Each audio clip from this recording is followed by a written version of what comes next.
Imagine gambling your life on a 1 in 4 chance of survival for a desperate few. That's not a hypothetical, it's the grim reality of stowing away inside an airplane's wheel well. Since 1947, there have been nearly 100 documented attempts. 76 people have died, 23 have, against all odds, survived. This is the story of how human desperation can lead to one of the most dangerous journeys imaginable. Defying death at 35,000 feet. To understand the miracle of survival, you first have to grasp the sheer lethality of the environment. The wheel well is not a secret. Passenger cabin, it's an unpressurized, unheated metal box, home to massive tires and hydraulic lines. As the plane climbs, this space becomes a death trap. First, the oxygen vanishes. At a cruising altitude of 38,000 feet, the air has only about a quarter of the oxygen found at sea level.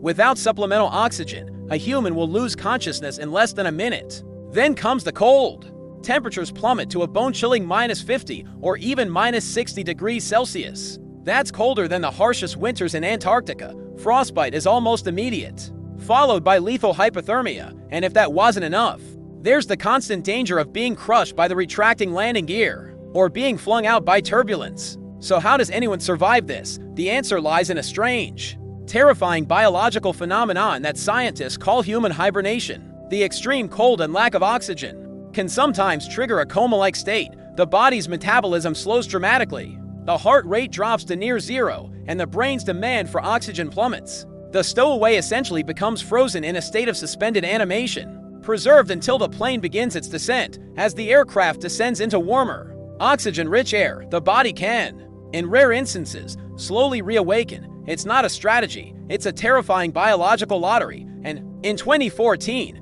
a 15-year-old boy named Yahya Abdi won it. On April 20th, 2014, Yahya Abdi, a Somali refugee living in California, felt he had no way out. He was struggling at school, lonely, and desperate to get back to his mother, who he believed was still in a refugee camp in Ethiopia. In a plan born of youthful naivety, he decided he would fly to Africa, his first stop, Hawaii. Under the cover of darkness, he slipped through a fence at San Jose International Airport, walked onto the tarmac, and picked a plane, Hawaiian Airlines Flight 45, a Boeing 767 bound for Maui. He climbed into the wheel well, finding a small space to curl up in. He later recalled the roar of the engines and the intense heat as the plane prepared for takeoff.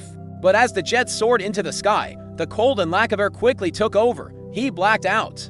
For the next 5 hours, as the plane crossed the Pacific Ocean, Yahya was essentially a frozen human icicle, cruising at 35,000 feet. When the plane landed in Maui, something incredible happened. A ground crew member spotted a figure stumbling out from under the plane and collapsing on the tarmac. It was Yahya. He was disoriented. His hearing was damaged from the pressure changes, but he was alive. He had survived temperatures that should have killed him, and an atmosphere with virtually no breathable air. Doctors were stunned. He had no frostbite, no lasting injuries. It was, by all accounts, a medical impossibility. Yahya's case became a global sensation, but it wasn't an isolated incident. He's one of 23 known survivors. The stories are disturbingly similar. In 1967, a 19-year-old Cuban named Armando Socaras Ramirez survived the flight from Havana to Madrid.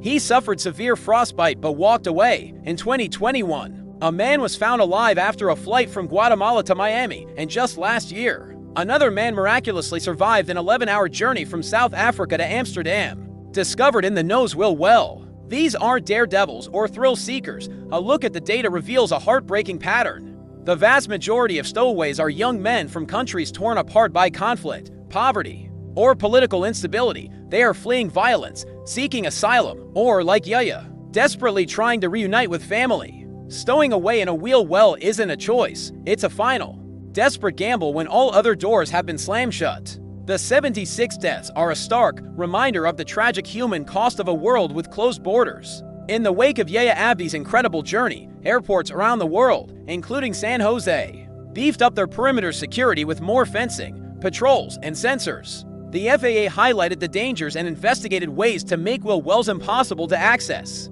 But as long as desperation exists, people will find a way. Yahya Abdi's story is a chilling testament to the extremes a person will go to for a chance at a different life. He later said he wouldn't do it again, acknowledging the miracle of his survival. His journey was a 1 in a million shot that ended not in tragedy, but in a second chance. It forces us to ask, what would you be willing to risk for freedom, for family, for hope?